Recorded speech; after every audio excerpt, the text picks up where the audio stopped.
Good afternoon, everyone. Thank you for tuning in. On behalf of Manila House, this is Bambina Olivares, Director of Programming, welcoming members and non-members alike to today's online conversation, Imagine a City, Urban Renewal, Waterways and Transport, in partnership with Urban Land Institute, or ULI. If this is your first time to join us online, allow me to introduce Manila House. We are a private members club that opened in February 2017 with the aim of bringing together an assemblage of people from the business, creative, cultural, and intellectual communities who are drawn to each other by a shared interest to continuously learn about art, culture, food, business, and politics from the diversity of their fellow members themselves. It is a community of curious, committed, and caring individuals, and it lives beyond the physical confines of the club. That's as you can see now as you're joining us online.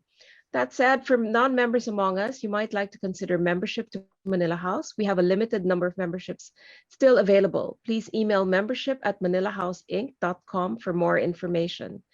Please be informed that Manila House is open for dine-in to fully vaccinated members and their guests.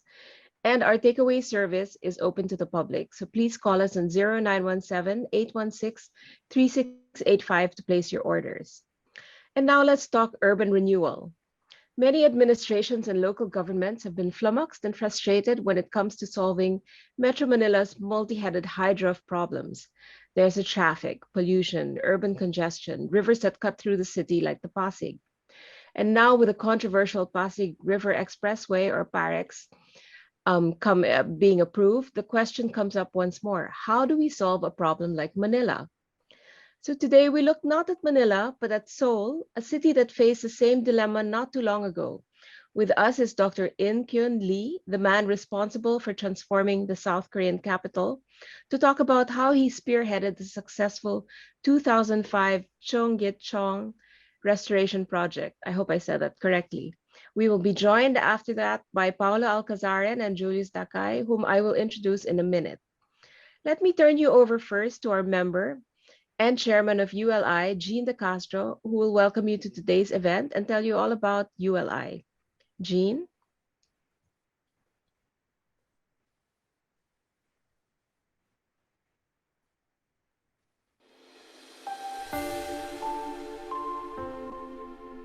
ULI is over 45,000 members in 80 countries in the Americas, Europe, and Asia Pacific, across every profession related to real estate and the built environment, from investment to design and development and everything in between. We are united with one shared purpose.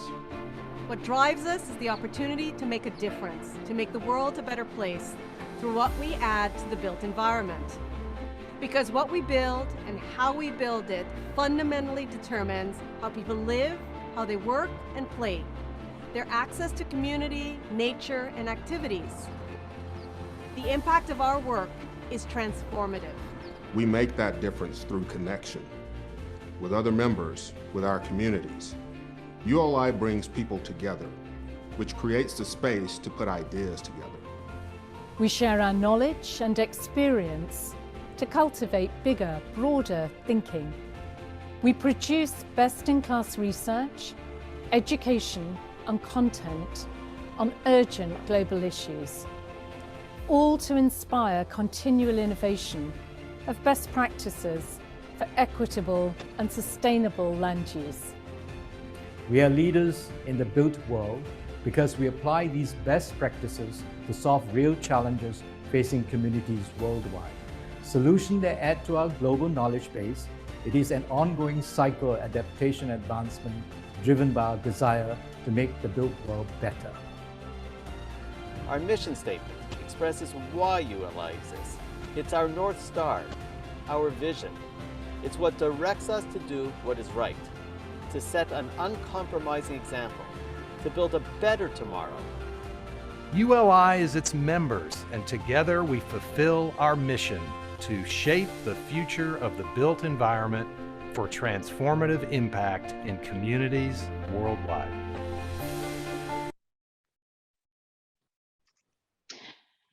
Hi, everyone. So I'd like to share a bit more about ULI Philippines and why we're having this conversation today. So ULI Philippines is part of that global network that you just saw. It was established back in 2012.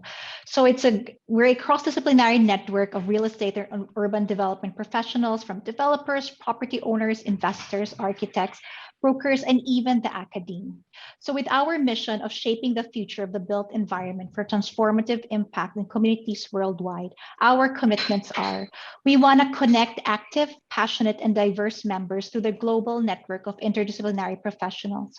We want to inspire best practices for equitable and sustainable land use through content, education, convening, mentoring, and knowledge sharing, as we are doing today. We also lead in solving community and real estate challenges through applied collective global experience and philanthropic engagement. And among our programs I wanted to highlight today are advisory services and the technical assistance panel. Through the Advisory Services Program, we leverage ULI members' expertise to provide strategic advice to communities on a wide array of land use and real estate topics. It brings together a team of experts, and panelists work with local government, private developers, and local communities to address challenging land use issues facing communities and jurisdictions across the world. This can go into a deeper technical assistance panel where organizations, cities, or developers may need objective analysis and advice on how to solve specific difficult developmental problems. This is where multidisciplinary teams visit the site, review it, interview local stakeholders, and develop recommendations that are presented publicly at the end of a session and in a follow-up report. Among our ULI case studies, let me just highlight two. We have the 10 Principles for Sustainable Development of Metro Manila's New Urban Core. This report offered recommendations for Manila's development so that the city is not only attractive to business and visitors, but also provides a high-quality living environment for residents. So this involved collaboration among different stakeholders, led by award-winning urban designer and planner Dr. Sujata Govada, ULI members, the ULI Foundation, and the involvement of various organizations and associations, including government agencies, DND, DPWH, BCDA, and the MMDA. By harnessing the expertise of the ULI's global membership and engaging local stakeholders and experts, the recommendations included creating a common vision, placemaking, better urban mobility, focusing on resilience to natural disasters, affordable housing policies, and engaging with an empowered population. We also had the Bonifacio Global City case study. It looked into the history and development of BGC since 1995, the reasons for its success of the initial master plan, and the challenges it faces and how to move forward. It looked at the different lessons learned, such as the need for securing sufficient long-term funding in line with the Life Development Plan, and ensuring the participation of the right experts and the right experiences in key areas. As we can see from these studies, the lessons we can get from collaboration, not only across disciplines, but across the globe, is truly valuable in responding to the growing challenges of urbanization at an inflection point where there's a health crisis and a climate crisis. That is why we are part of this conversation today, to explore the expertise and experience of our speakers as we discuss the modern day challenges affecting our cities that need to be discussed in the open, listened to, threshed out, and heard. We are grateful for the support of ULI South Korea in making this event possible. ULI South Korea currently has over 200 members from private and public sectors representing all disciplines within the real estate industry, one of the fastest growing national councils in Asia Pacific. Thank you to their president, Jun Ho Pok, and also the attendees from South Korea for joining us today. We are fortunate to have with us today Dr. In-Keun Lee from ULI South Korea, our keynote speaker, to share his experience, as well as our Philippine experts and we hope for a very engaging and enlightening conversation. Let me turn you over back to Bambina to properly introduce our speakers. Thank you so much, Jean. That was a great introduction. Let me introduce our speakers in a little bit more detail before we proceed with today's conversation. As Jean said, it's an important conversation to have in the open. Okay. So we start with Dr. In-Keun Lee, whose Christian name I learned today is Francis. So we'll call him Francis today, Dr. Francis Lee. Dr. Lee is a graduate of the Seoul National University with a BSc degree in civil engineering when he started civil service in Seoul. He was working with the Seoul Metropolitan Government over 32 years. He rose to the position of assistant mayor, and he was involved in managing various departments dealing with urban planning as well as landmark projects in the Korean capital. His responsibilities included the planning and development of highways, subways, waterworks, and later the prestigious Cheong Gye Cheon Restoration project. As a senior civil servant, he formulated strategic urban policies and plans guiding the capital to a more sustainable, human-oriented, and public transit city. He played an important role in transforming Seoul to become a world-class city. He is also the head of research of the Research Institute of the Korea Land and Housing Corporation from 2013 to 2016, and a commissioner of the Presidential Commission on Architecture Policy from 2016 to 2018. He's a fellow of the Institution of Civil Engineers in the UK and a senior member of the National Academy of Engineering in Korea. And currently, he is visiting professor at the Department of Civil and Environmental Engineering at the Seoul National University. And then joining us as well is Paulo Alcazaren, an urban designer and landscape architect who I'm sure needs no introduction, but just to refresh your memories, he is a graduate of architecture and has a Bachelor of Landscape Architecture from UP Diliman. He has a master's degree in urban design from the National University of Singapore. He has been a practicing design consultant in planning, urban design, and landscape architecture for the last 39 years, with 12 of those spent in Singapore as the head of PDAA Design Limited. He has been principal planner, urban designer, or landscape architect in charge of over 200 projects in 14 countries. He is a recipient of several awards for urban design and landscape architecture from the Philippines, Singapore, and Malaysia. He is also an award-winning writer and photographer with several books and publications to his credit. He was also EIC of Blueprint magazine from 2002 to 2012 and editor-in-chief of the Philippine Yearbook for 4 editions. You also may see his Byline Weekly and the Philippine Star. He writes about architecture, planning, urbanism, and design, and his advocacies are in heritage conservation, green cities, and bringing back parks, open spaces, and sidewalks in our cities. Currently, he heads PGA Creative Design in Manila and is a registered and licensed landscape architect and environmental planner. And finally, weighing in today with the rest of our speakers is Julius Nicoll Dalay, who is chairman and urban planner of Commuters of the Philippines Advocacy Group. Engineer Julius Dalay is a licensed urban planner, political analyst, social media manager, and transport advocate. Currently, he's a chairman and resident urban planner of the Commuters of the Philippines Advocacy Group, which is currently the biggest online commuter community in the country. Previously, he worked with key agencies and personalities in government, civil society, and private sector with multiple years of experience. He graduated from the University of Santo Tomas with a bachelor's degree in political science and is currently doing his master's in the University of the Philippines Diliman School of Urban and Regional Planning. So now that I've introduced our speakers, let me just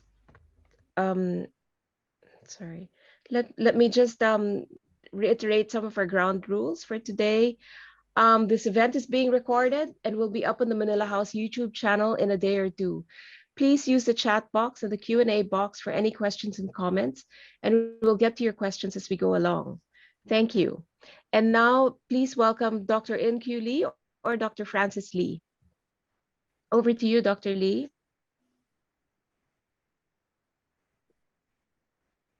Thank you, Bambina, for your kind introduction.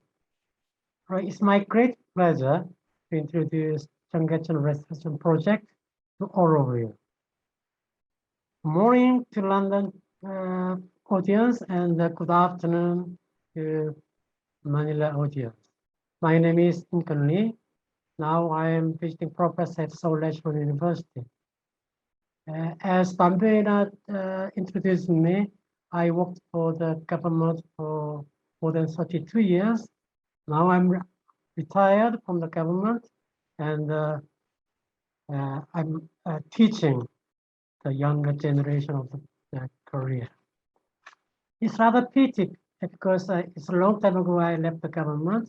I cannot deliver the latest changes in the area. But this is outline of my presentation today. I briefly introduce Seoul first, and then Cheong Gye Cheon. Later, I'd like to introduce restoration project and outcomes and impact on our society. Later, I'll summarize my presentation. Seoul is a capital city for over 600 years, occupies only 305 square kilometers, very tiny, only 0.6% of the South Korea, but the population is over almost 10 million, 19% of the South Korea. So as you can see, the Han River flows from east to west and dividing the capital into south and north. This is the growth of Seoul. So the light blue showing the population changes, and the green shows the income changes per person. Actually, Korea was one of the poorest countries in the world in 1960s, but now we are reasonably rich. But look at the changes of the population. In 1960s, the population of Seoul is just over 2 million. But after 10 years, reached 5 million, so 3 million in 10 years' time, and another 3 million to 1980, and reached the highest point is 1992, is almost 11 million people. They stayed in Seoul. But now, our population is quite stabilized. It's only 9.7 million, with 31,000 US dollars per year of income.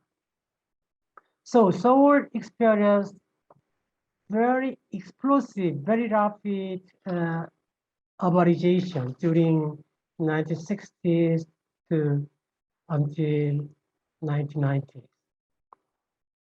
But this slide shows horizontal expansion of Seoul. The Seoul was limited to the northern part of the Han River until early 1970s. But after that, due to the growth, they developed southern part of the Han River. Now Han River is the center of the capital.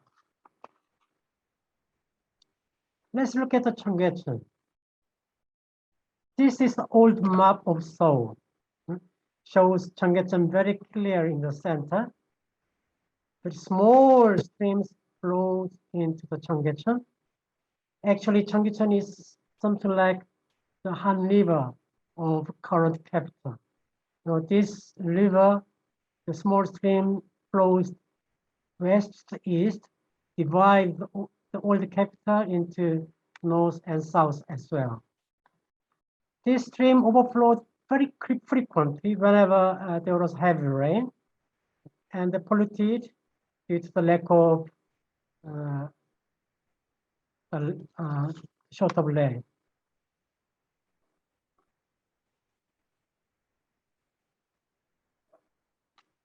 Can you hear me clearly? Yes, Dr. Francis. Right, yeah. This Cheong Gye Cheon flows modern CBD area.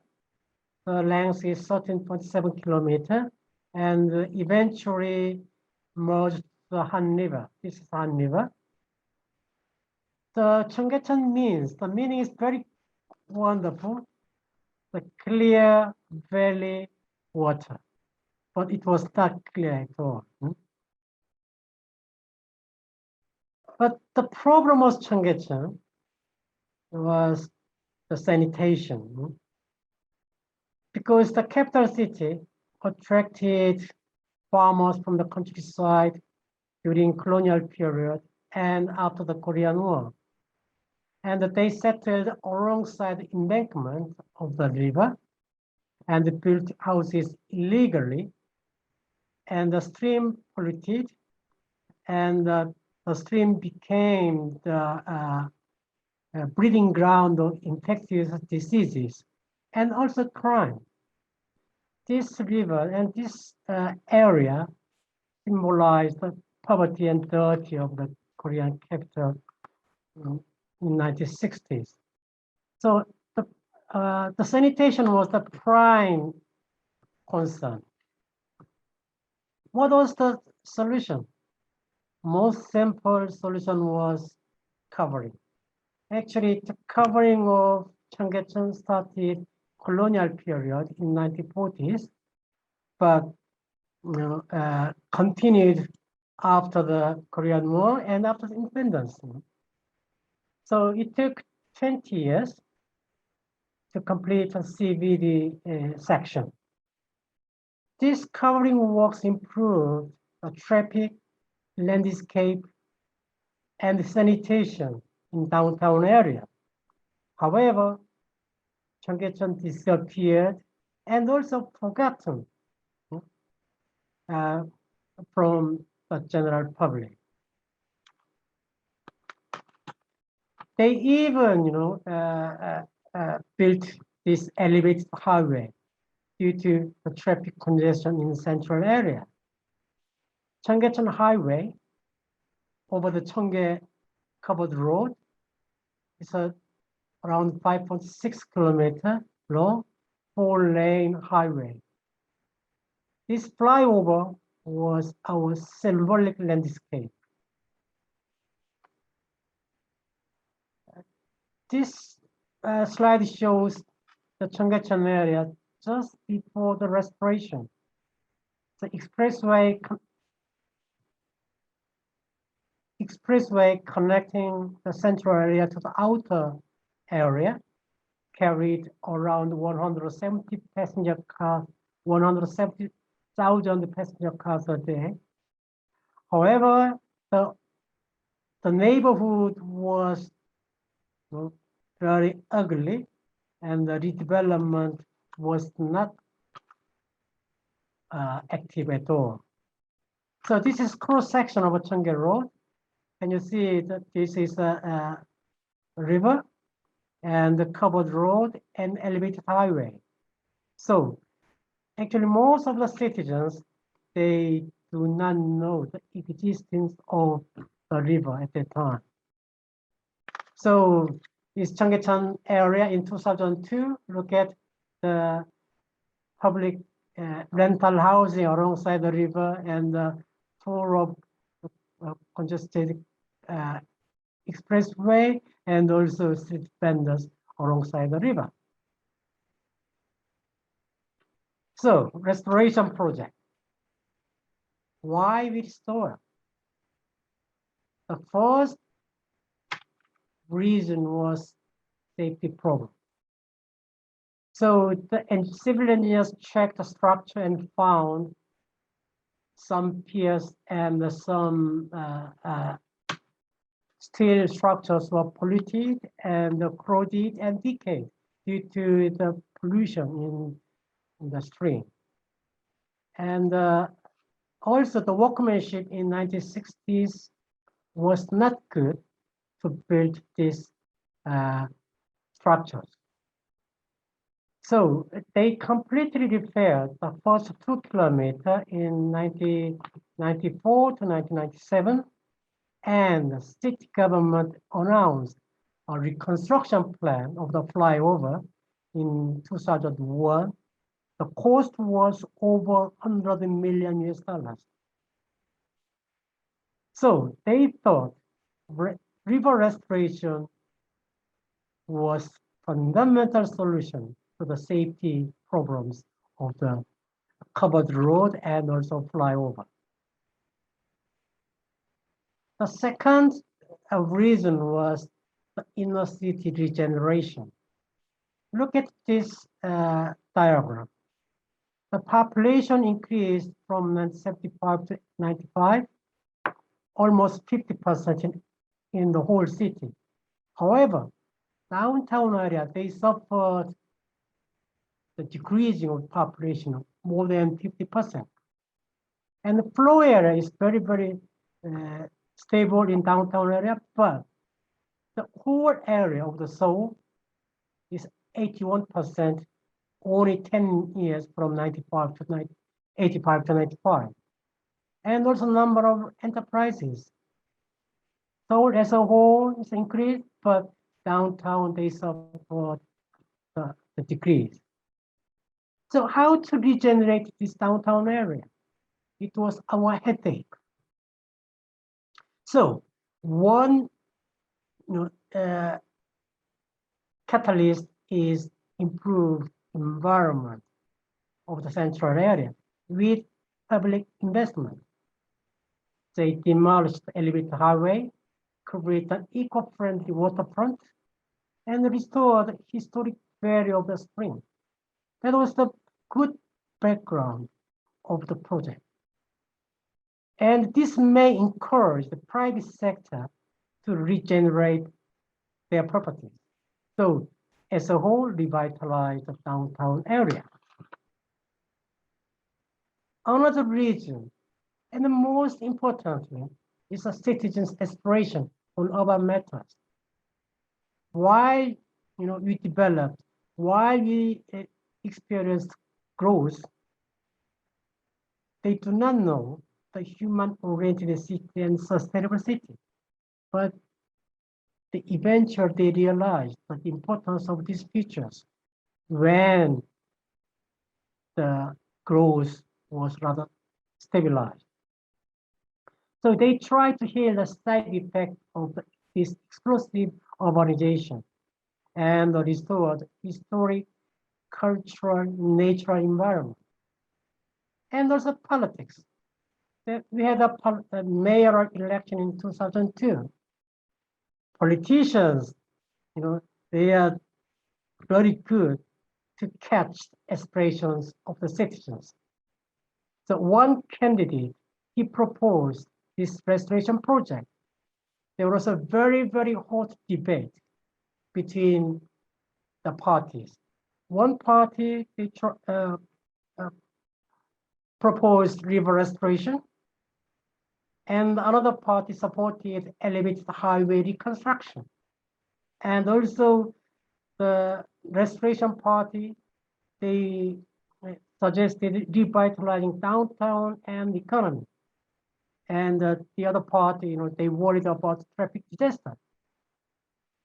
But restoration project, they received a great support, and eventually project began in July 2002, just after inauguration. Right, this is just brief of the restoration. Restoration section is 5.84 kilometers. We divide into 3 sections to reduce the construction schedule. And we take fast-moving process. Plan, design, and construction phases, not divided. We overlap these phases. And the construction started first day of July 2003 and completed end of September 2005. It took only 27 months. Cost $345 million. River design, the flooding was their problem, so we designed the capacity for 200 years return period of frequency rainfall is almost 120 millimeters per hour. And access to the waterfront, we installed sidewalks along the lower level of embankment. And this is typical planting section. We connected from street tree and wall gardening and marsh area. So we connected this green space. Our plan was quite nice. However, we had great challenges. One prime concern was transport, because Cheong Gye Cheon Road and Highway. It was the urban backbone corridor, carried 170,000 vehicles a day.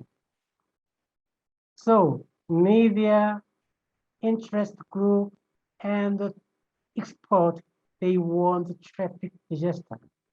Actually, they asked actual simulation. Otherwise, should delay project. So government, we did our best to persuade the general public and the expert as well. However, this debate helped us a lot because everybody, every citizen, they know what will happen once they start the project.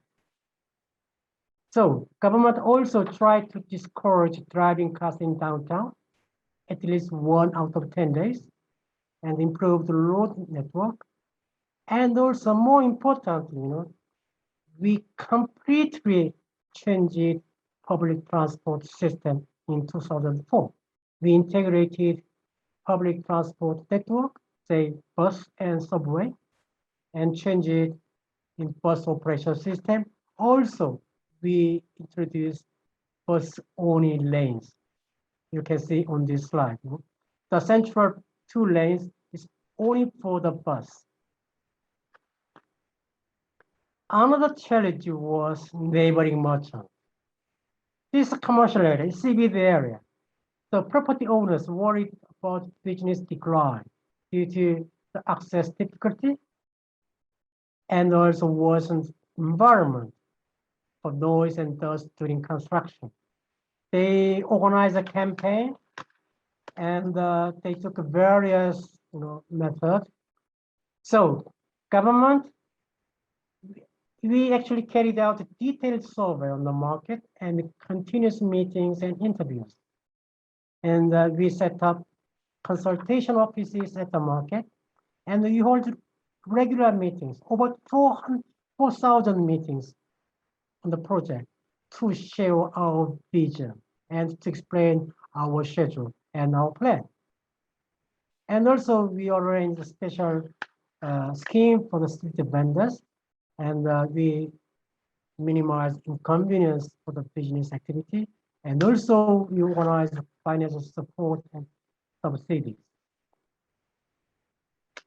Construction started on the first day of July 2003.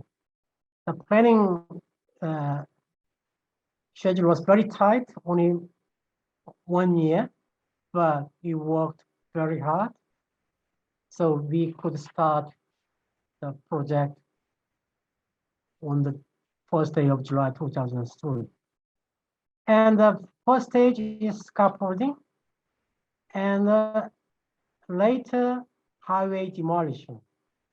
Actually, we estimated this work might take around 3 or 4 months, but we worked round the clock, 24 hours a day, 7 days a week, and we completed within 2 months. And then covered road demolition. And then we built sewer, road, and bridge construction. And then the last work was landscaping for the restored area. So, however, we suffered a rainy season in 2004, and it was quite lucky very fortunate we could miss the flooding season. And after 23 months, we supplied the water to the upstream. Everybody was amazed in this moment. And then test running for 4 months. And also we tested this restored river for the rainy season. The grand opening on the first day of October 2005, we kept the schedule without one day delay. We succeeded to deliver this project on time, within budget, and also rather good quality. And it became the most preferred destination in Korea. And also, we received enormous visitors, after the restoration. Let's look at outcomes and impact of this project. We had the direct outcome is environment. We had new green public space in downtown, 16.3 hectares, very large waterfront. And also we removed the flyover, so it means the traffic is decreased, so improved air quality. So the NO2 and the PM10 reduced dramatically. And also the water qualities improved a lot, and noise level reduced, heat island effect relieved, and the wind corridor created, and also free from flooding damage in the central area. Look at this slide, this cooling effect. We took this thermal image in the middle of hot summertime in July 2005. In Cheong Gye Cheon area is average 32.7 centigrade, and the nearby street is 36. So showing the clear, cooling effect in the restored area. Ecology is wonderful, So only 4 species of fishes to 25 in 2010, and birds in 7 species in 2010, and insect, unbelievable high, species. So this is just species, but the population of insect is enormous. So this area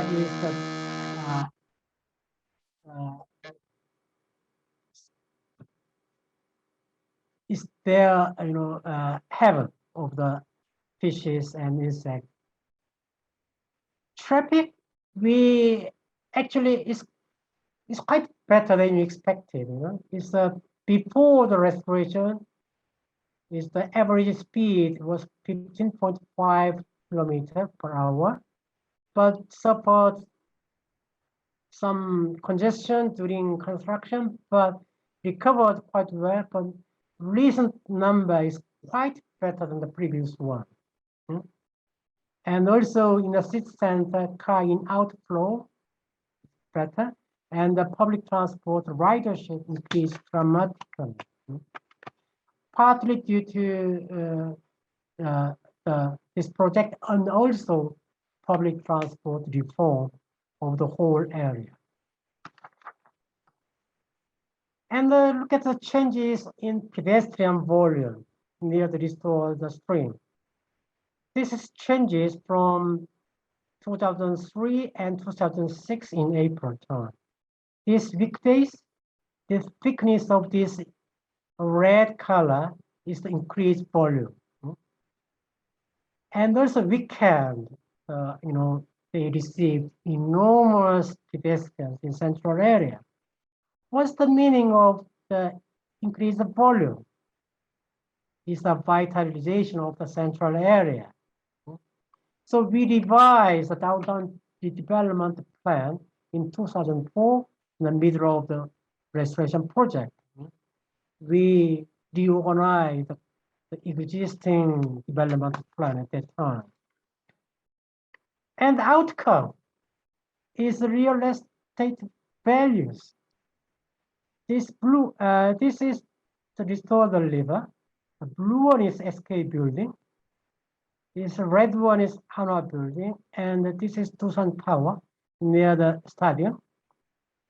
This dotted line is the average land price values in Seoul. Look at this, the property values alongside the river. We completed the project in 2005. after project, after the restoration, the value price is increased very, very rapidly. This is the latest number. So it's more than 4 times compared with 2000. So this values shows the outcome of the project. And also the usage, in before the restoration, they used the properties, manufacturing, tool shops, and second-hand bookshops. But they changed to cafe, restaurant, modern retail shops. And the redevelopment in downtown, just look at this dotted line. It's a newly built extension and major repair works is very, very active alongside restored stream. And the changes in industry, manufacturing, wholesale, to financial and professional services. So this redevelopment, guided the capital of Korea into more, professional cities.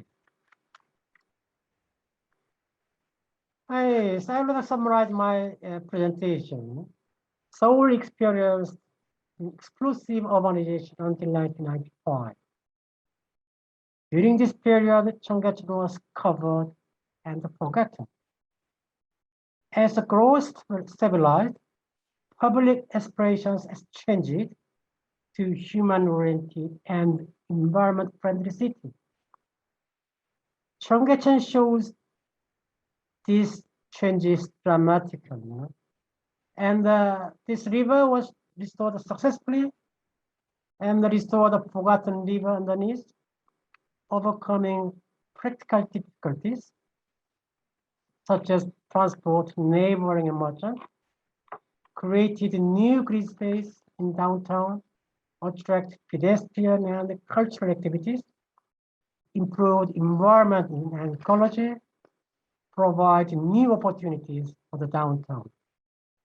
Actually, through deconstruction, not construction, deconstruction, increased real estate values and new variety of uses. I show a couple of latest photos. This is latest photos to restore the river. And this is the pedestrian walkway. And also this is nighttime landscape. And also new redevelopment alongside the river. All right, this is the end of my presentation. Thank you very much for your attention. Thank you so much, Dr. Lee, for that. It was really comprehensive and just actually showing that what you think is impossible could be done, no? And so the question remains: is this something we can do with the Pasig River? So I'm going to ask Paulo Alcazaren to weigh in on that, and let us know your thoughts about this. Is this a far-fetched dream, or can we actually do it? It's a combination of political will and everyone working together. So I'm sure, Paulo, you can yes, thank you. Thank you, Bambina. If I may share my screen. Sure. The example of Cheong Gye Cheon is something that was after it had been covered, and they demolished it to daylight it and bring it back to life. And I hope that we don't have to go and have to do the same at great cost because the Pasig River is not yet covered. But the problem is that the PAREX would compromise it, similarly to what the elevated expressway had done to the Cheong Gye Cheon. So my reaction is PAREX or PARES, which is the Pasig River Expressway or the Pasig River Esplanade, protecting the historic Pasig River from the folly of big car-centric infrastructure. So the proposed PAREX is a 19.39 kilometer, 95 billion, 6-lane elevated expressway built above the Pasig for the express purpose of alleviating traffic congestion. The only problem with that, of course, as everybody knows, is that traffic can never be solved. It's not really the problem. by building skyways because of the principle of induced demand. I sound like a broken record, like a lot of us pushing this agenda. The actual problem is the lack of a comprehensive transport system that is one, focused on moving people and not cars. Two, includes river ferries, pedestrian and bike networks. And three, is tied to proper metropolitan-wide land use planning. And it's very interesting to see that Seoul had included the planning of the central downtown core. It was not just the river that they looked to enhance. So our situation is that we need to determine the options. Would we like to live beside a river or an expressway? And the options and the repercussions are elevated skyways will bring air pollution, noise pollution, vibration, which is a factor in heritage structures, as in the intramurals. It will impact river hydrology and ecology. It will add to the urban heat island effect. It will create visual blight. It will reduce real estate values, as proven by all properties beside the expressways. And you will have irreversible impacts to the natural and built heritage of Metro Manila and the four towns that the Pasig River passes in its 25-kilometer run. So after initial outcry, SMC announced it was going to add the BRT bike and pedestrian lanes, which would add to the width of the 6 car lanes. This won't work for this infrastructure format, as pedestrians would have to access levels 4 to 5 stories above ground. And the repercussions are, we have this is a picture of one of the few linear parks that I designed with June Palafoxy in 1998 in the initial first improvements under the Pasig River Rehab Commission, which has since been decommissioned. And it's still there, the segments of it. But what will happen if we build the PAREX is this. Of course, I've been criticized for showing these images for lack of information from SMC, which belies that the fact that their detailed engineering has not been finished. But let's look at the history of the Pasig River, its natural history of millennia and its urban history of the last 500 years. It was the avenue of transport for goods and people all the way up to the 20th century. And the picturesque Pasig has a history of use by settlers on its banks. But it also has the commercial history and the success of Manila as an entrepot from the 17th century onwards, rested on its muelles, which brought goods and produce to Manila. And ferries also connected the towns with Manila and with the lakeshore towns of the Laguna de Bai. That's the Jones Bridge. And this is a picture of the Jones Bridge from the other side. The large expanse of green in the background is the Mahan Gardens, and the post office had not been built at the time of this postcard. So the river was very clean and very healthy ecologically. It is not dead as stated by some people. It's actually still alive, and the rehab efforts of the PRRC since 1998 have yielded some fruit. And our task is to continue this so that we can revive the river fully. So people bathe and fish. This is the Colgante Bridge.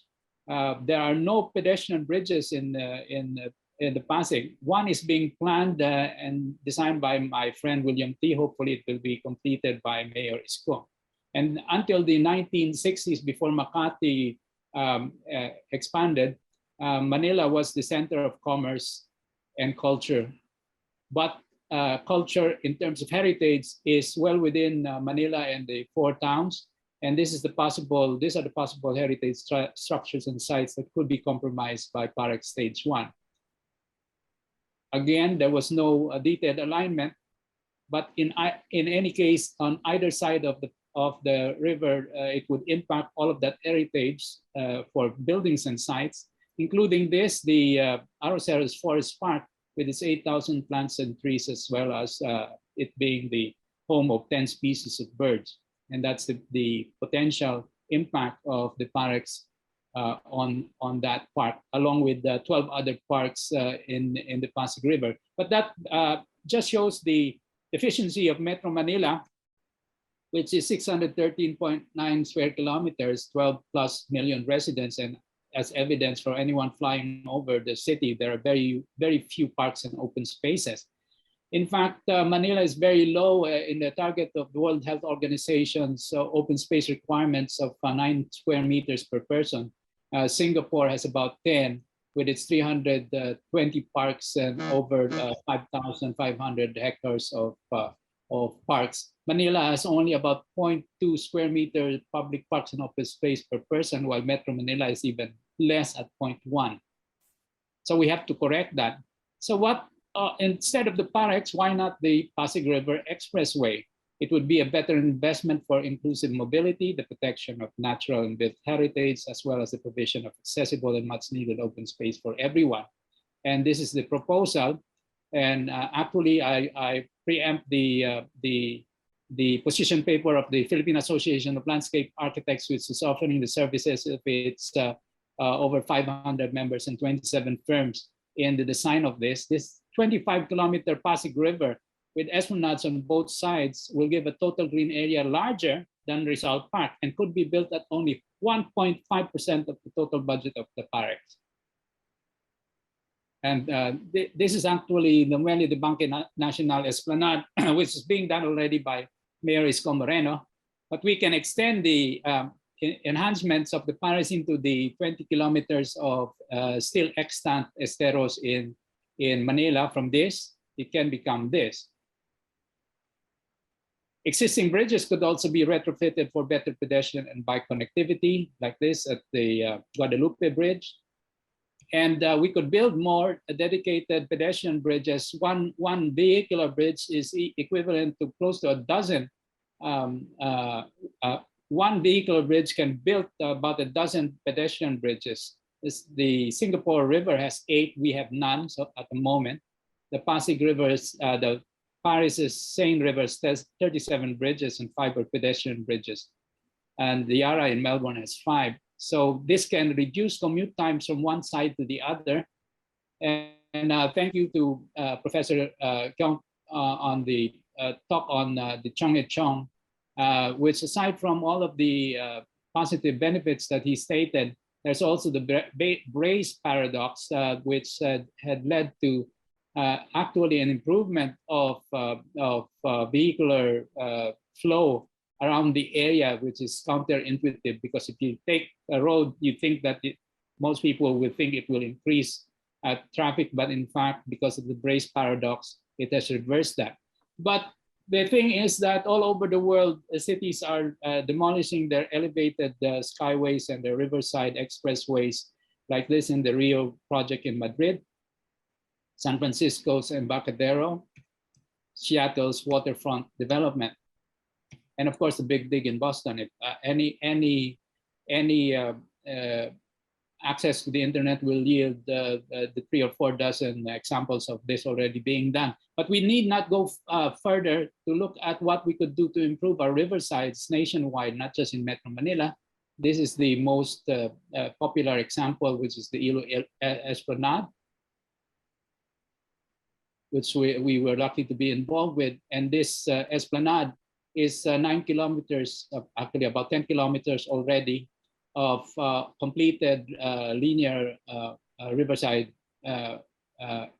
parks, approximately built at approximately the cost of $500 million pesos, much less than what is needed for vehicular infrastructure. And on top of that is a layer of a bike network, which has made Iloilo the most prepared for the pandemic and has given its citizens inclusive mobility all throughout the city. So the Iloilo Esplanade and the bike network, these are the alternatives to things like the PAREX. It's good for Iloilo, it's good for all the Philippines. And to paraphrase the Philippine Associations of Landscape Architects impending position paper, we have the right to decide what kind of cities we want to live in. The informed choice is ours to make. And government's responsibility is to ensure that this is a participatory and transparent progress. And we can and should create better greener Filipino cities for all Filipinos. Thank you. Thank you so much, Paulo. I mean, what you bring to the fore is, especially now during COVID, there was such a need for open, green public spaces, and we found out very quickly on that the Philippines was kind of deficient in those spaces. So it becomes all the more imperative not to build just another highway, right? But to make it not just for cars, but for all citizens. So I think I'm gonna turn over now to Julius, who's actually got his ears on the ground because he works with commuters and other constituents. So Julius, would you like to weigh in on that? Yeah. Hi, everyone. Good afternoon.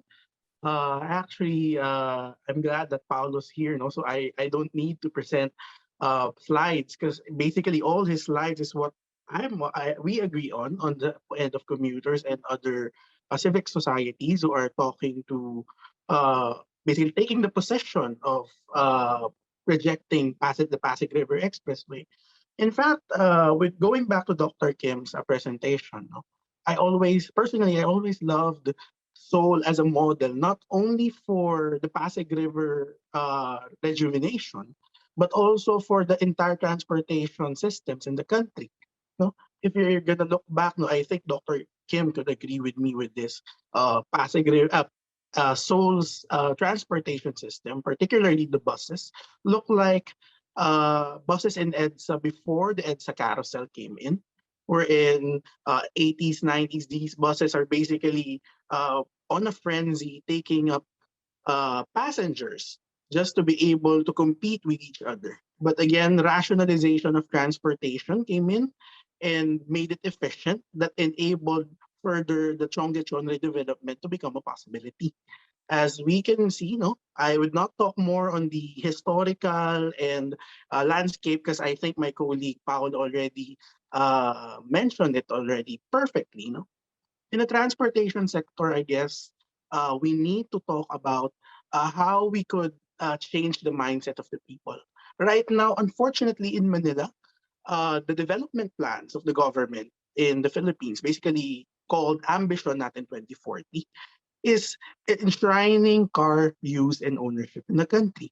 In fact, in the development, it says there that in the development plan, it says there that each family should have at least one car to be able to say that you're a middle class family who has achieved that certain point of development, which is something that, as we all know, both our colleagues in Seoul and worldwide, it's not really a requirement for you to be saying that you're already in the middle or the upper class of the society.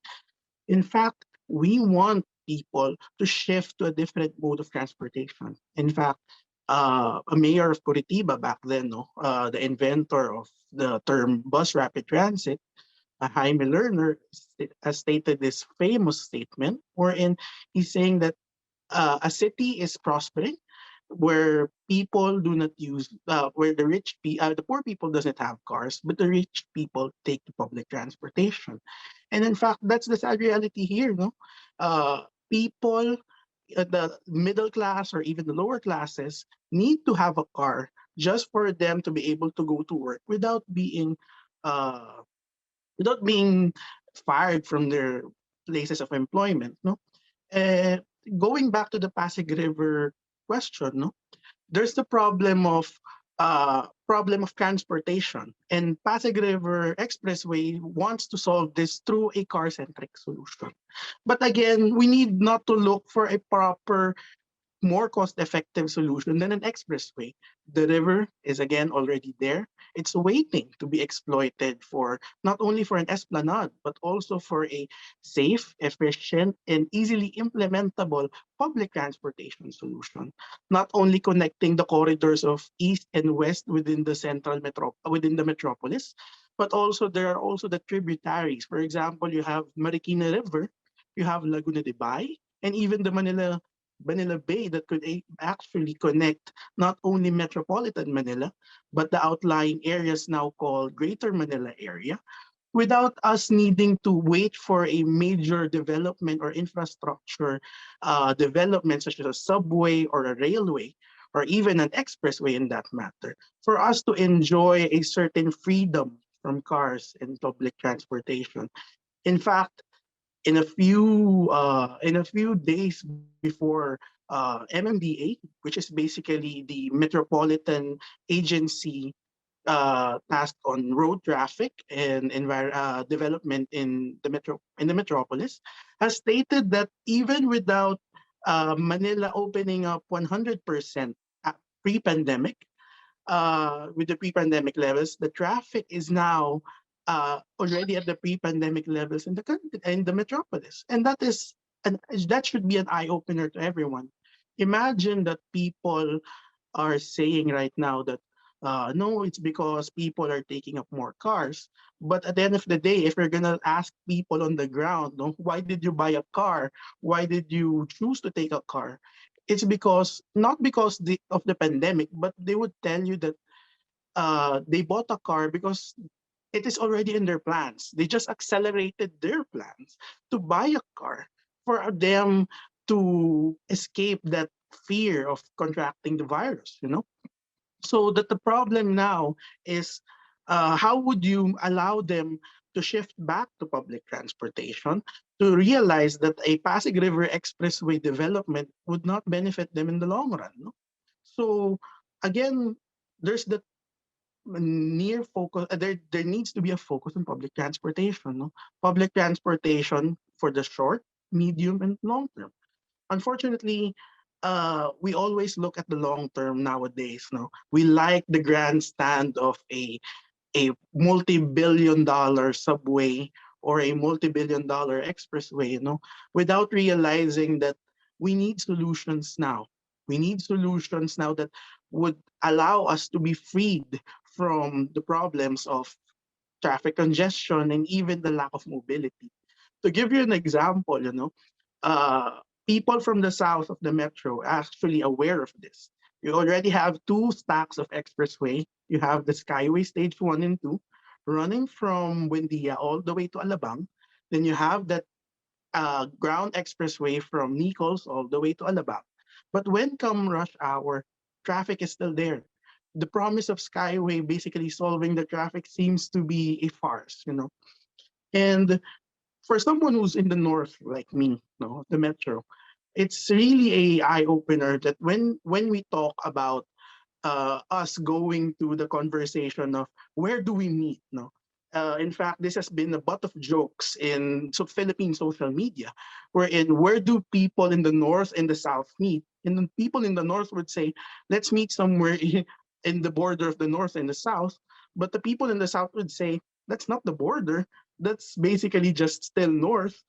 But this basically opens that eye that people in the north not it may not be efficient, no, but we enjoy more public transportation in the area. You know, we have the LRTs, the MRTs, the PNR, the river ferries, even if it's not at the best state, no? And people in the north wouldn't even dare go south because of the lack of public transportation or inefficient.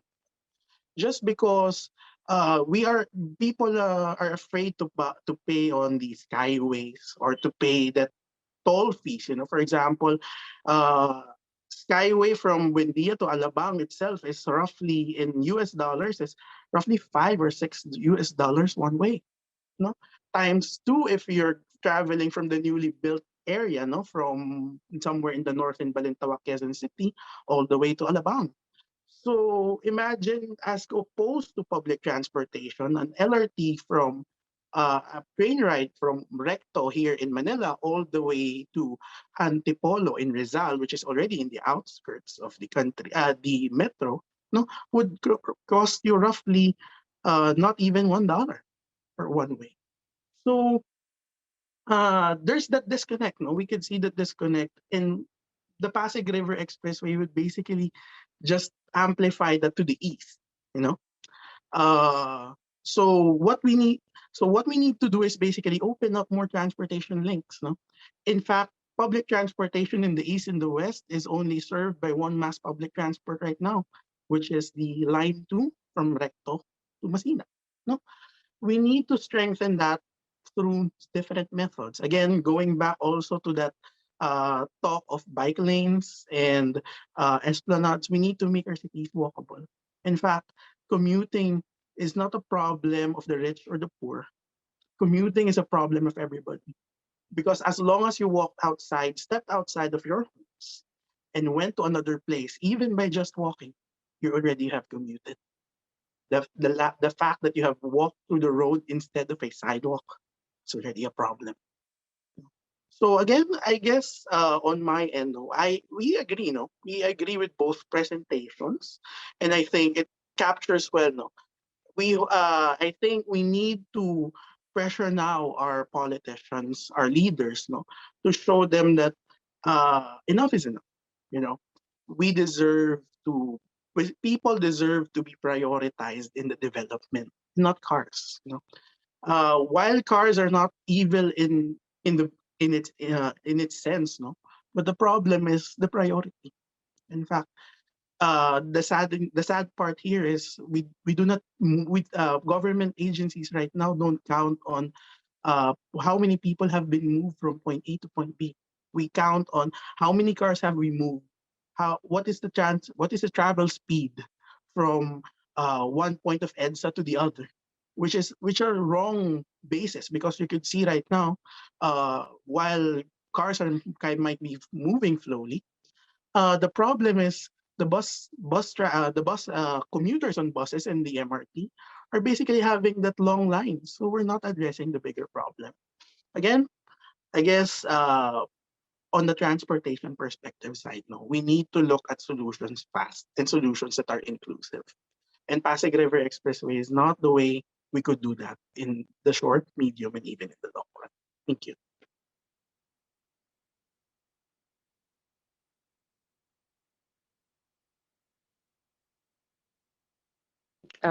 It's not about cars, it's about the people, right? And that's what the proposed PAREX seems to be focusing so much on, moving out of people when the people make up the community, right?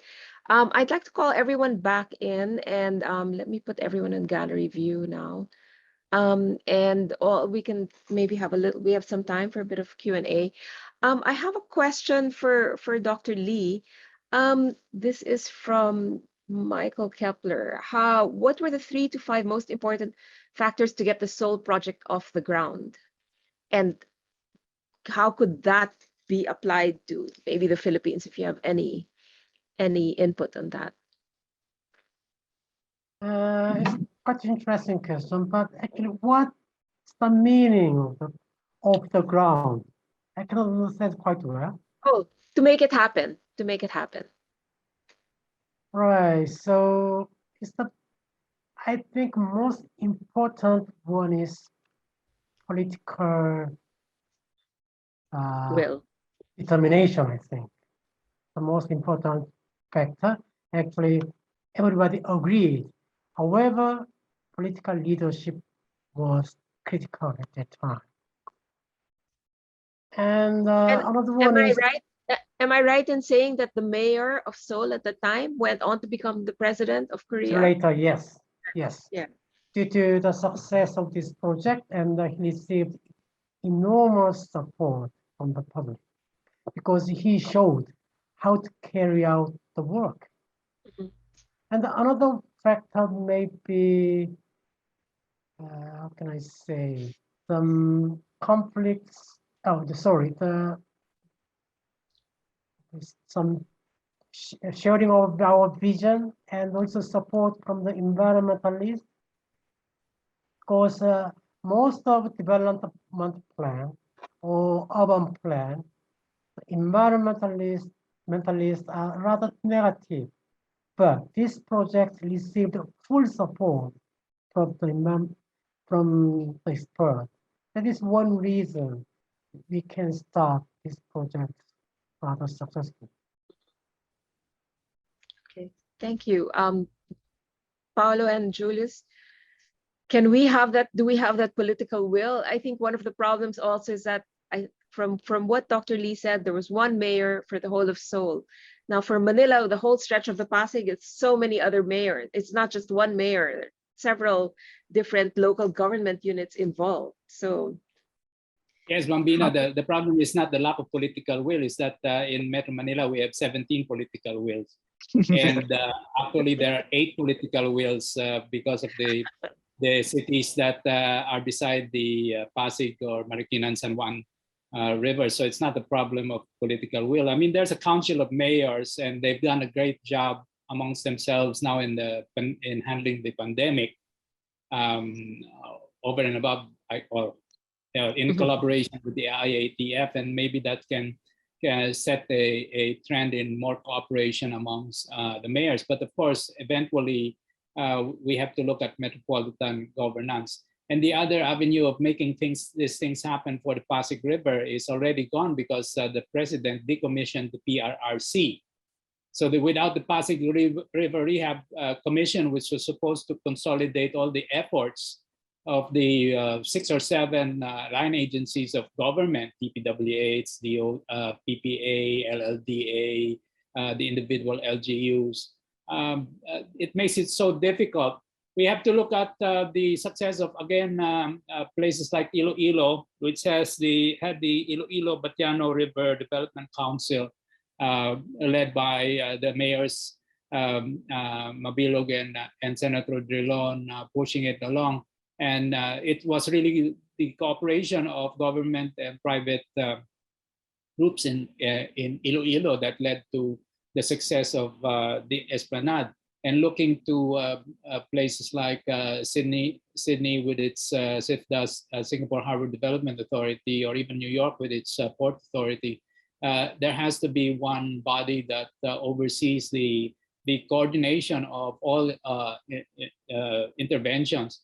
And I may have made a mistake in my presentation. I think I stated that it was too cheap. It's only 2 billion pesos compared to the 95 billion pesos for the PAREX instead of PAREX. And as it always is, the government our Philippine government seems to be more interested in the very big ticket items. I should have said 20 billion, and maybe that would get done, because nobody has an interest, for reasons you know why, in the much smaller, less expensive projects that could actually have a better impact for everyone. Julius, what do you think? I actually agree with all Paulo's points. No, and if I may add, no, I think it's sad that Pasig River Rehabilitation Commission is already gone. No, it's really a big factor on how we could basically put scientific data back to the government side. No, but I think the biggest factor right now that we could bank on is one of these maverick mayors in this council, in this stretch of Pasig River, basically voicing out their opposition. You know, in fact, when one mayor basically creates, no, I'm using my political analyst perspective here. No, one mayor basically creates a program or a policy that is seen as effective, other mayors and LGUs would basically be keen on copying. A good example of this is this Manila City's no contact apprehension program. You know, it has yielded apprehension systems and a good apprehension in the city of Manila, that people have started to at least behave in some form, that other LGUs like Quezon City is now looking at the possibility of implementing their own system. You know, in that mindset, in that perspective, we could actually bank on it. One mayor alone basically saying no and showing us that this is the possibility of a Pasig River Esplanade, no? And basically getting it done and seeing how we could see an alternate besides the expressway, we could get other mayors to actually be able to bank upon and say no also to PAREX. You know, as much as money talks in this country, you know, as much as the big businessmen, no, I wouldn't name who they are, no, would basically force their way on these kinds of projects. At the end of the day, it's still the will of the people. It's still people plus a strong leadership and, you know, influencing others that could create and stop this project. Paulo, am I correct in saying that you were not consulted at all in this in PAREX when it came to the proposal or any kind of Yes, no one that I know in my field was consulted. I'm sure Mr. Ang and SMC has consultants on their side for their various infrastructure projects, and they would have had the studies made by this professionals, but we've not seen much of the output. Okay, because yeah, that was a question from one of our members from Bernardine C. And so you have not been able, you've not had a chance to present your proposal to DPWH or anyone at SMC. And then we've heard now PRRD's been PRRD meaning the president. You've not had an opportunity to. Yes, my firm and other firms in planning and landscape architecture have made a lot of proposals to cities in the Philippines because of the green of this current administration, which was launched 3 years ago, pushed by Julia Nebrija at DBM, and this has yielded the monies needed to create linear parks and open space, and this has been successful in a good number of cities, but not in all of the 145 cities. I think about 60% have gotten or so have gotten some funding, and a lot of these projects are not all in by the riverside. So it has worked. The only problem I believe is that the green program for this purposes is not being continued. So because the proponent is not there anymore, and I don't know what will happen. So there is a way, so long as government prioritizes public parks, open space, and pedestrian and non-motorized transport, is that the priorities, just that the priorities are heavily on the big ticket infrastructure, which is usually car-based infrastructure. Although, admittedly, to government's credit, there are some rail projects. It's just that in Metro Manila, it's heavily on road-based infrastructure. And in fact, you were saying it doesn't necessarily have to be by a river, and we have our very own example near Manila House, which is the Greenway. The BGC Greenway, we're also involved in, if I'm not mistaken, right, Paulo? Yes. I'm one of the consultants involved, and this is a success story and can be replicated all over the country in the 145 cities and 1,500 towns. We need to learn the lessons and the projects that have been successful locally, so we won't be criticized for saying, oh, you can't compare Singapore and Manila or Singapore and Cebu. But you can look at local government units that have already started this and put some improvements. Yeah, and in fact, the Greenway is heavily used now, especially during the pandemic. You see everyone. Now everybody loves it. Yeah. Now everybody loves it. It's so yes. For residents. Yeah.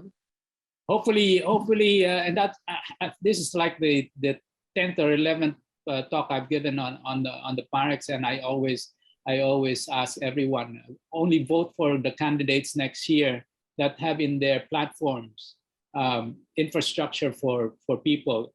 So which is universal access and mobility for everyone.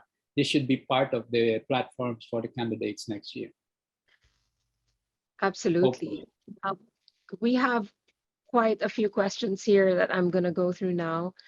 Well, this is, how can an individual take part on stopping PAREX? And we have a comment that from Bernadine as well that maybe ties in with this, that maybe we can develop a nice video, a positive one with actual images of what could be, and it goes viral, then ties in what Julius said, like let the people be heard, and maybe change. Go ahead.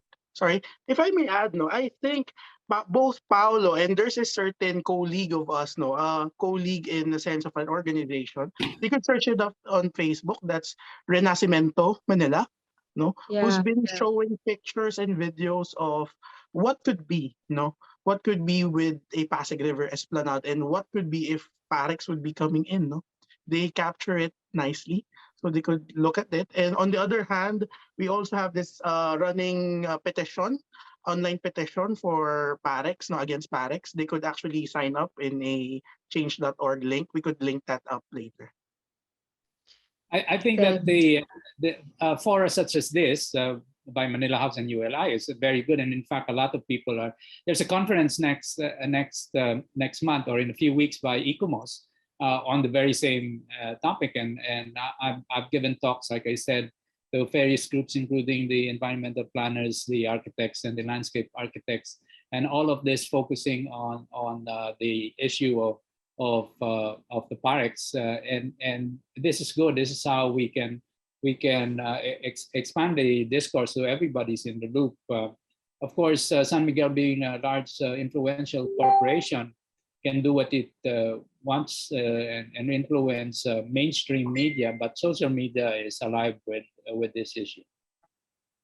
Here's an interesting question. Okay, I'm directing this to all of you. We respect pedestrian and community views on heavy infrastructure, but on the business and agri sectors, with the lack of railways and refrigeration warehouses and other resource transportation, how shall goods, perishable goods mostly, travel fast to supply from different ports in the metro as well as from north to south if there's no additional expressway to be built? So I'm assuming that somehow the Pasig River is involved in transporting such goods from one municipality to another. Well, one has to take the much larger context of the lack of a freight rail system, which you used to have until the 1960s. But the mismanagement of the Philippine National Railroad has torpedoed all of that.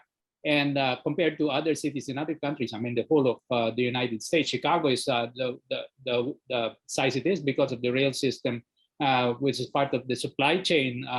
That's a lot based on freight rail.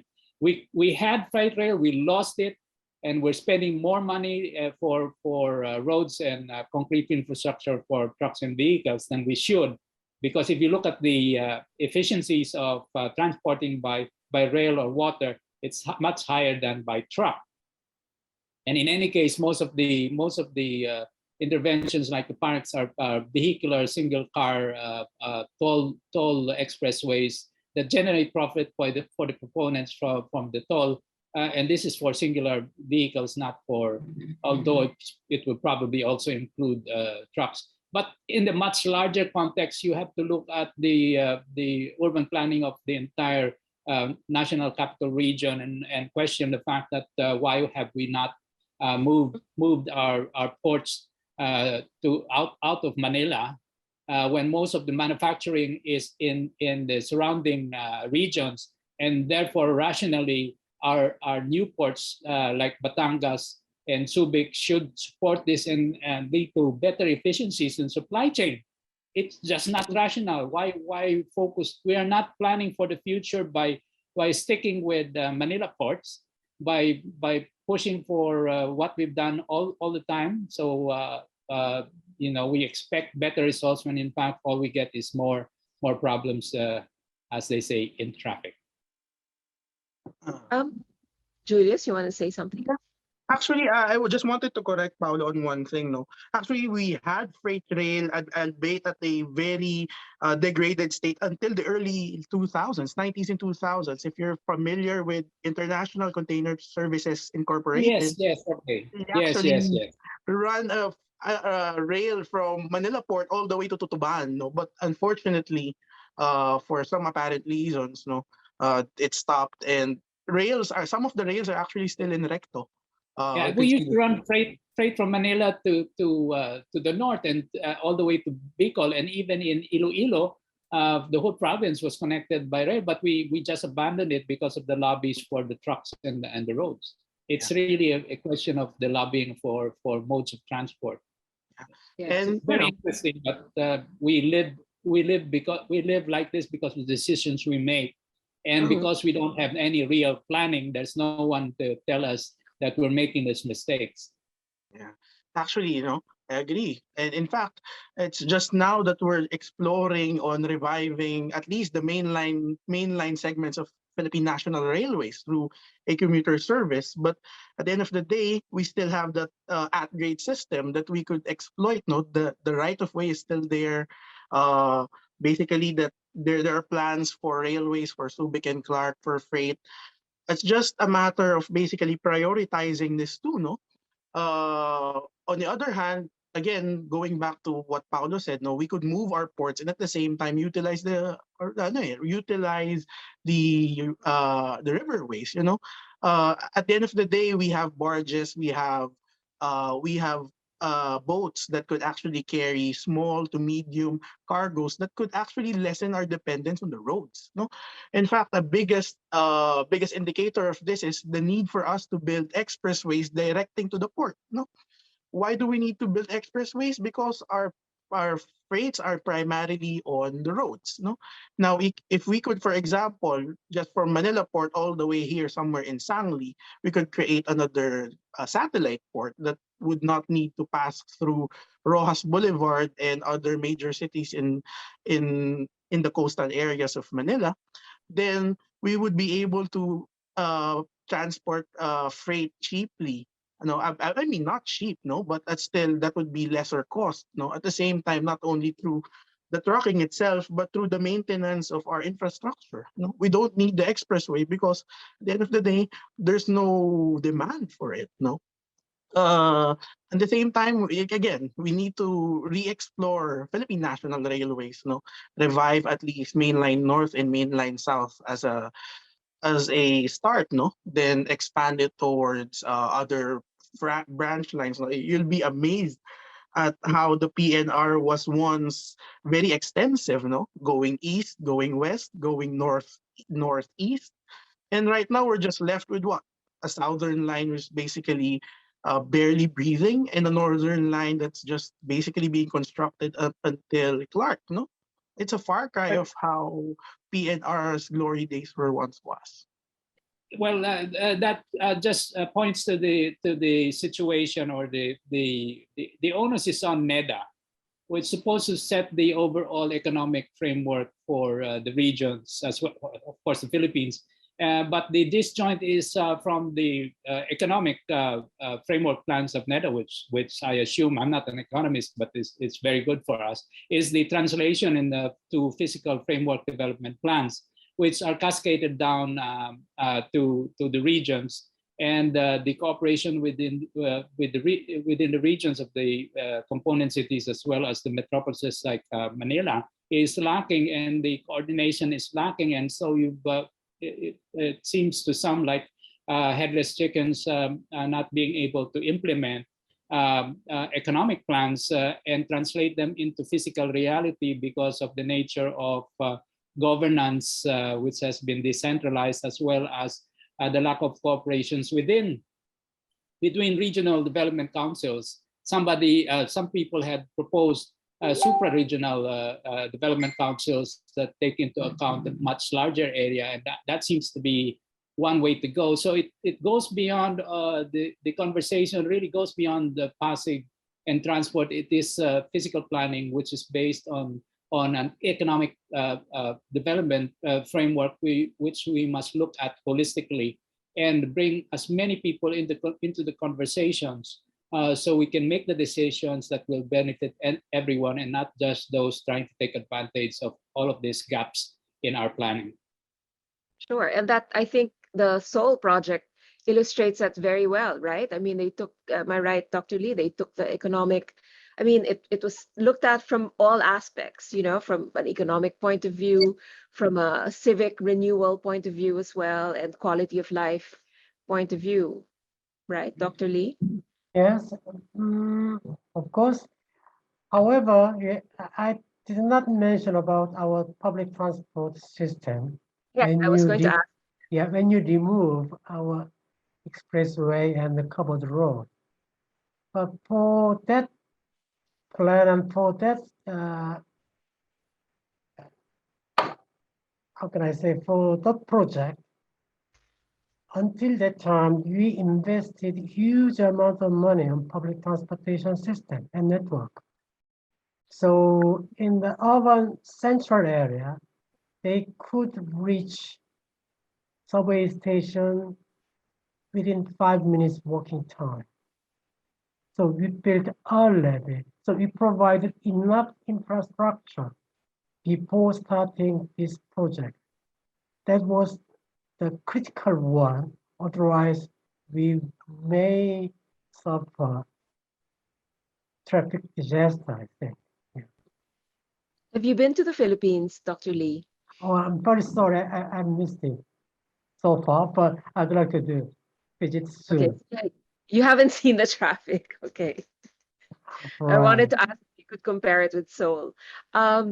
So I the think Seoul's public transportation is remarkable because we carry over 2/3, at least 70%, we handle through public transportation. The subway and bus, they serve every corner of the metropolitan area. So yeah, it's a good infrastructure for us. yes, yes. Is it possible to put a subway under that proposed PAREX, or is that? Yeah, we can build. We're building subways already. It's just that we're not focusing on subways, and we're not focusing on actually fully implementing BRT systems and connectivity between the different modes. We can work with what we have. It just takes effort, and people just don't want to take the effort. A lot of the problems really, you have LRT7, you have a lot of the systems which are not systems, it's not interchangeable, which is the first mistake. And then the overall problem of interconnectivity within the modes is just not there because, again, we don't have a metro-wide physical planning framework, and it had been devolved into the 17 towns and cities, which all of them doing their own comprehensive land use plans. How can you ever provide a working transport system for a metropolis if you don't coordinate land use planning, and from that, the infrastructure to service all of these land uses? We just don't have the ability, and the current MMDA is just left to collecting garbage and being your traffic cops. I mean, that's there's no control, there's no ability to plan anything for the development of Metro Manila by the MMDA. So that's why nothing's happening. So may I add a few words on the idea? Technically possible, of course, yes. We can build subway underneath of the river or stream. But there are a couple of difficulties, So tunneling underneath of the water is a very, very challengeable. Another one is the line should be deep, deeper than the surface. It means the accessibility of the passengers are not good at all, because to reach the station, it's really difficult. And also the cost is unbelievably very high. So that's why most of subway tunnel, they may cross the river, but they won't follow the river. It is my answer to the idea. Well, that points to the fact that building more pedestrian as well as vehicular bridges across the Pasig's 25 kilometers, it's much better than the east-west connection being proposed by PAREX. I mean, there are a lot of ways for better interconnectivity, especially with pedestrians. I mean, a lot of the pedestrian bridges, if we built about the 10 or so that I proposed, it will cut commute times from, say, Pasig to Makati, or from Mandaluyong to Makati by about 30 or 40 minutes, because you can just cut across and then get on the jeep, say, in JP Rizal and get to your work in Makati if you work there, rather than having to go to EDSA and then take a bus and then take. So a lot of these things, when we do our transport planning, like Julius says, is based on metrics that are car-centric. vehicle miles traveled, not people miles traveled. We have to. We're way behind in the way transport planning is done for urban areas in the world. If I may add, though, again, going back to the topic of can we build subways? Again, they already said yes, no. But why do we need to reinvent the wheel in the first place? We already have the river. We can always put up a river ferry, which could carry more capacity without basically the need for adding. For example, in the railway, you need tunnels, you need tracks, you need signaling, you need this stuff which costs a lot of money. It's not something that you place overnight and you don't test it and basically run your trains again. No. And also going back to that point of Paulo, no, not with MMDA.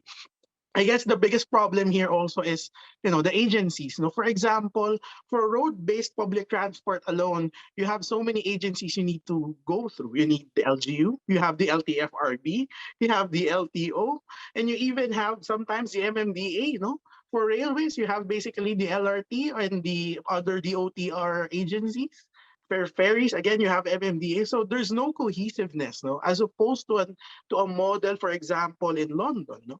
There's this transport for London model, wherein there's a central agency wherein when the train basically bogs down, it's not operational. The buses or the ferries or whatever public transport is in around the area would be able to take up the slack of this closure. For example, right now, if I'm not mistaken, London is closing one of the segments of the railway system. So they're now planning on how to mitigate the issues, the problems for 4 months, which is in Manila, you need to call on different agencies again. They would just basically blame each other until, the issue has been solved. No, but that's the thing. It's a bureaucratic night. I mean, we know that it's a bureaucratic nightmare in the Philippines, right? Trying to get anything done. Funny you should say London. In fact, I'm actually in London at the moment, and yesterday I was on the train. I was trying to get to South Kensington or Gloucester Road, and they had said that there had been an accident or a closure somewhere along the line. And all the trains were being affected. What was really interesting was if that had been in the Philippines, they would have said, "Oh, sorry, the service is down, find another mode of transport." But actually, they kept repeating over the PA system that, okay, the station is down, the trains are delayed, you won't be able to get to this. We suggest that you take this line to connect here if you're going to that place, right? They gave options. And they also said, your fare will still be valid. Take this bus or that bus, go outside. Your fare will be valid within a reasonable trajectory, right? Within a reasonable route. So, it's that sort of cohesion you were saying, that everything is integrated and it's solutions based, right? It's not like, oh, here's a problem, and too bad, right? But if you're the average worker, when you consider like in Metro Manila, the average worker needs 4 modes of transport, public transport, to get to work and back every day. It's insane. Yeah. There's something obviously that's not right, Yeah. So we have time. Let's just do a couple more questions, and I think we're running a little bit late, but this is from David Nugent. Paula, I think it's directed to you. What's it really going to take to get the key stakeholders on board to move this in the right direction? What will it take to get a national government that often seems to not want to listen to its constituents to finally do so? Well, I believe it's like I said, it's not national, it's metro,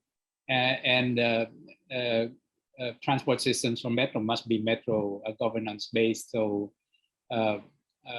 for Metro Manila, that would mean bringing back a metro governance, learning from the lessons of the past.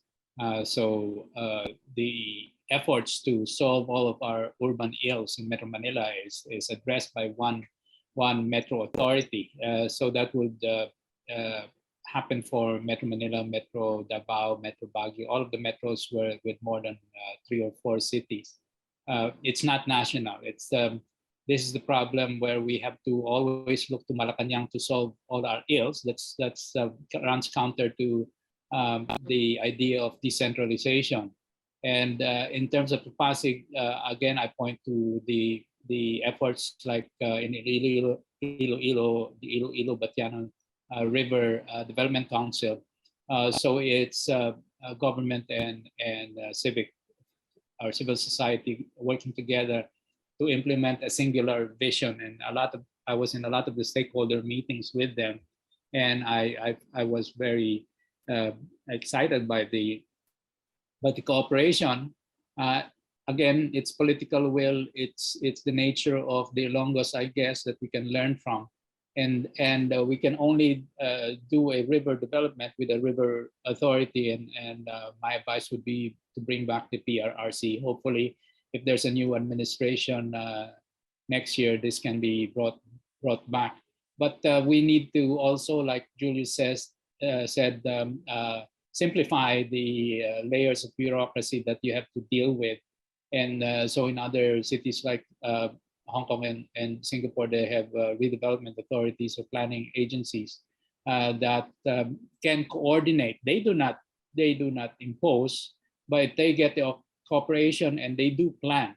So the key thing here is a lack of a singular planning body or a central planning body, which still allows participation of all of the LGUs and more importantly, participation of citizens. Yeah. Julius, did you want to say something, or can I just go to one more question and then let's synthesize today's discussion?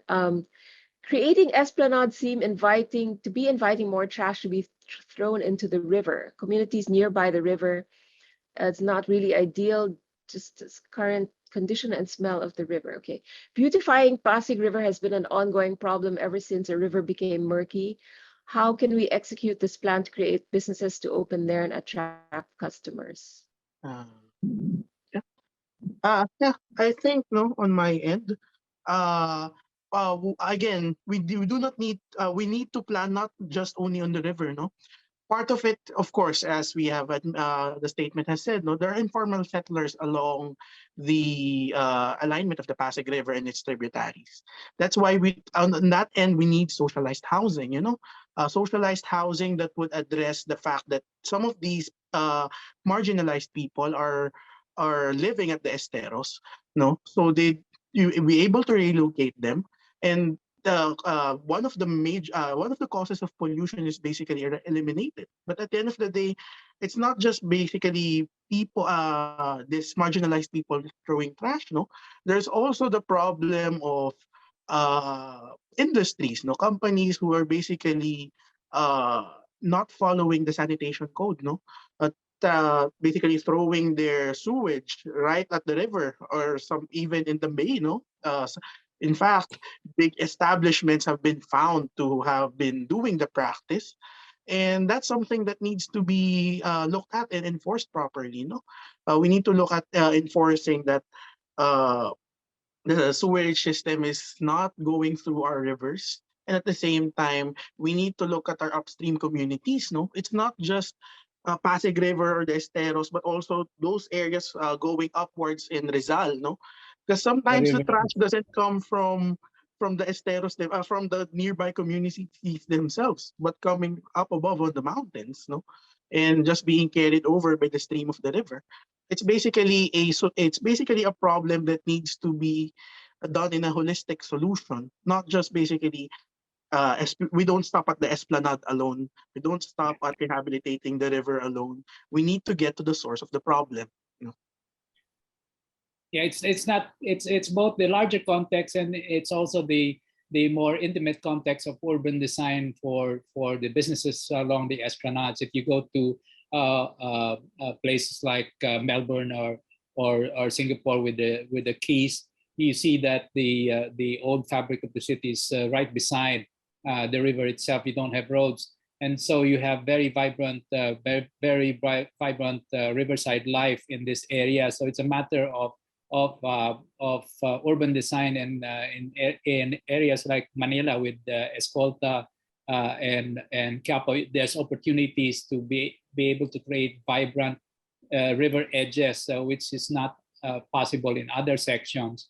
So this is where you need physical planning and urban design, architecture and landscape architecture to assist in fleshing out what can become very vibrant districts along the whole 20 plus kilometers of Pasig.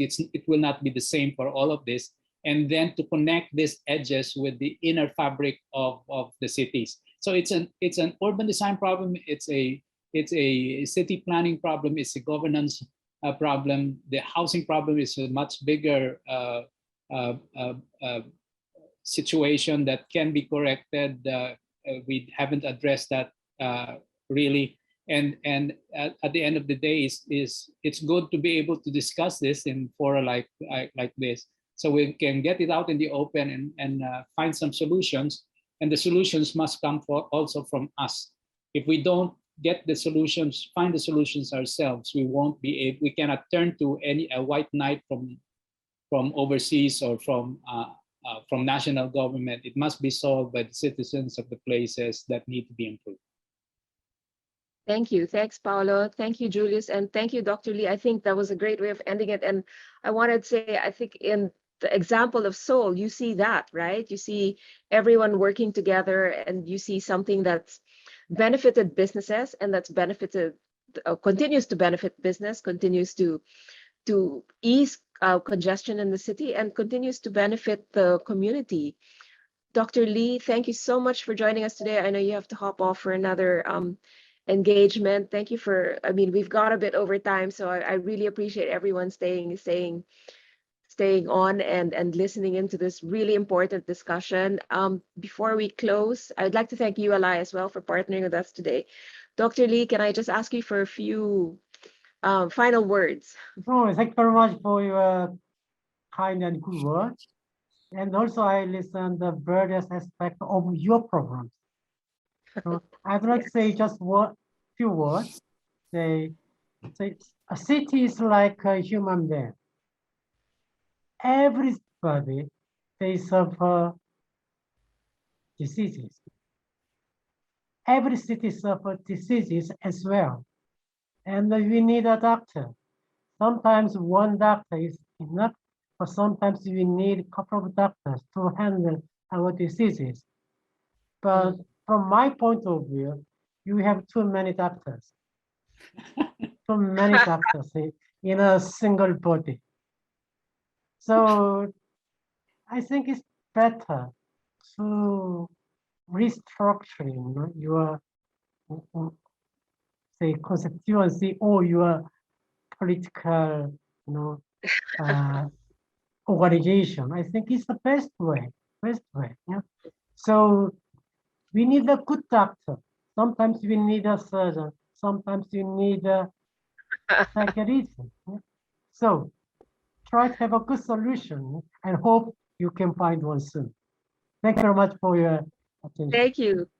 Thank you, Dr. Lee. That was an excellent way of putting it. I think at the moment, the anesthetist is probably the busiest, keeping us a little maybe numb or, a little inert at the moment. But hopefully with this whole, the passion now that's being directed towards the rejection of the PAREX the way it is means hopefully that the populace is galvanized and that the government is listening, or the various agencies involved are listening, and we can affect a meaningful change that will benefit everyone, especially the human the human dimension of a city.